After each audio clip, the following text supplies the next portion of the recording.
Welcome to the video book summary of 10 Minute Toughness by Jason Selk. This book was published in 2008 and weighing 198 pages. No psychobabble, no self-help cliches, no touchy-feely theories. Whether you're striving to get ahead in business or sports, 10 Minute Toughness is the simple and effective mental training program to help you make the most of what you've got and give you the extra push you need to go the distance. You'll find the competitive edge you've been looking for in this Power Pack guide. Sports psychologist consultant Jason Selk offers his potent 3-step program to getting focused and staying on target, using just 10 minutes of practice per day.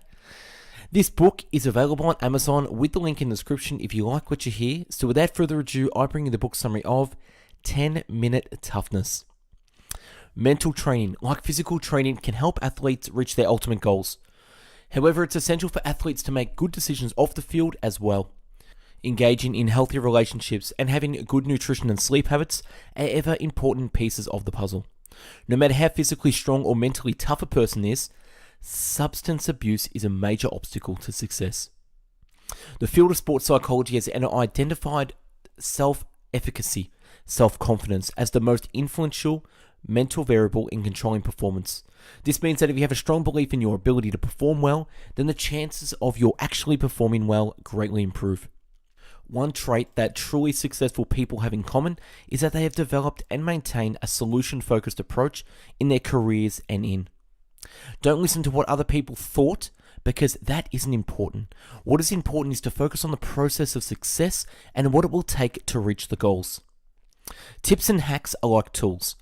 Only when the mental strength is developed, individuals can readily decide what tools to call on for different situations. Inhaling air into the diaphragm is a biological tool that helps control the heart rate. Taking a deep, centering breath allows individuals to keep their heart rate under control and perform at a more effective pace. It is said that the average person has up to 60,000 thoughts per day. That's a lot of self-talk. The unfortunate thing about these thoughts is that the majority tend to embody self-doubt or negativity. If we do not choose our thoughts carefully, they can, and many times do, have a negative impact on performance. Extensive research in the sports psychology world confirms that an athlete's internal dialogue significantly influences performance. Athletes who have negative self-talk will generally experience poor performance. Conversely, when athletes keep their minds focused on positive performance cues, they are more likely to experience success. The essence of mental toughness is the ability to replace negative thinking with thoughts that are centered on performance cues or that contribute to improved self-confidence. The more often negative thoughts are replaced with positive self-talk, the more successful and mentally tough a person will be. Cognitive psychology has taught us that the mind can fully focus on only one item at a time. In short, if you are thinking about what is going wrong in your life, you cannot be thinking about what it takes to make it right. A visualization is a powerful tool in athletics. According to some studies, in fact, every minute of visualization is worth 7 minutes of physical practice. By visualizing a positive environmental experience from your past, you too can learn to release endorphins in your bloodstream on a regular basis, which is very helpful for increasing your confidence and consistency. Your self-image is essentially how you view yourself, what strengths and weaknesses you believe you possess. It is being demonstrated that what people believe they are capable of accomplishing largely determines how much they will actually accomplish. Self-image is a proven agent of behavior control. When you truly believe in your ability, the self-image motivates the behaviors needed for you to live up to your expectations. You cannot outperform or underperform your self-image for long. Self-image is internally constructed. We can decide how we view ourselves. The key is to create the self-image desired. Decided who you want to be and how you want to live. And then continually tell yourself that you have what it takes to be that person. The self-image will guide and direct actions and behaviors until the self-image becomes a reality. The 3 concepts that turn ordinary goal setting into effective goal setting are these. Number 1, process goals produce results. Number 2, no excuses, go public. And number 3, keep goals alive and live the dream. If the motivation behind your selected goals is anything other than the true passion of the ultimate accomplishment, will be irrelevant. If you have set goals congruent with who you want to be and how you want to live. It will be much easier for you to muster the self-discipline essential for working through the tough times, and you will be more likely to achieve great things. Whatever a person chooses to be, there will be times when the commitment needed for greatness isn't fun. Working hard is not always enjoyable, but if you love what you do, committing to the hard work will be easier. The way to tell if you're giving 100% is to do everything you know you have to do to be your best. This doesn't mean that you train during every waking hour, day in, day out. For one thing, it's necessary to incorporate rest in training cycles. What does it mean that if you know something that you would help your training and competitive performance, you owe it to yourself to at least test it out? It doesn't always play out so neatly. There'll be times when you try things that don't do much for you. You have to keep an open mind and channel energy into researching ways to improve. Be willing to do everything that you think could help. Rituals are the act in creating positive habits. Rituals occur when individuals connect positive behaviors to specific times, days, and dates.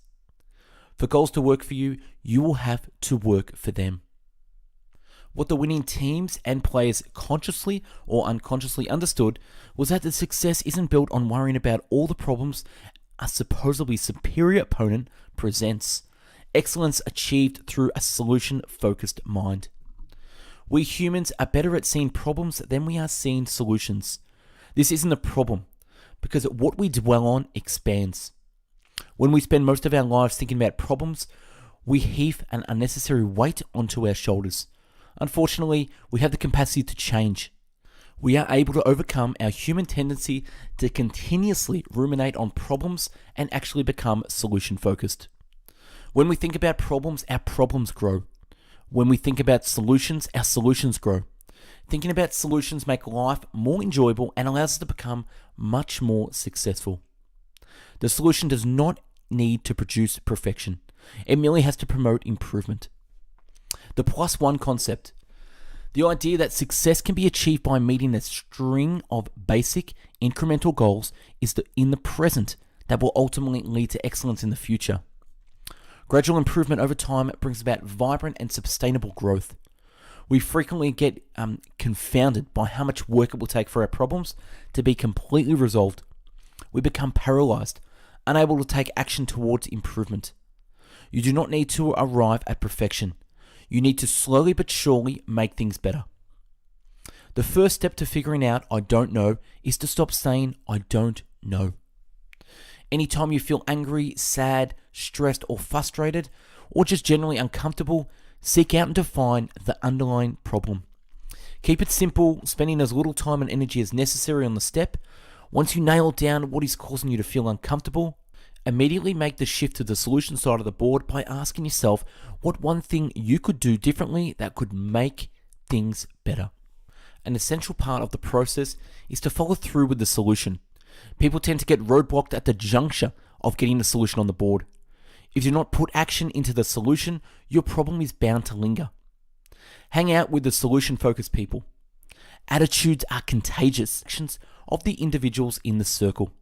And that's a wrap on 10-Minute Toughness by Jason Selk. Look back on our channel for previous video book summaries and subscribe to our channel for future books. Don't forget to follow us on Instagram, #BestBookBits. This summary is from the website deanyong.com. If you liked the video and want to buy the book, click the link in the video description to purchase from Amazon. Thanks for watching, and I hope you learned a thing or two. Have a great day.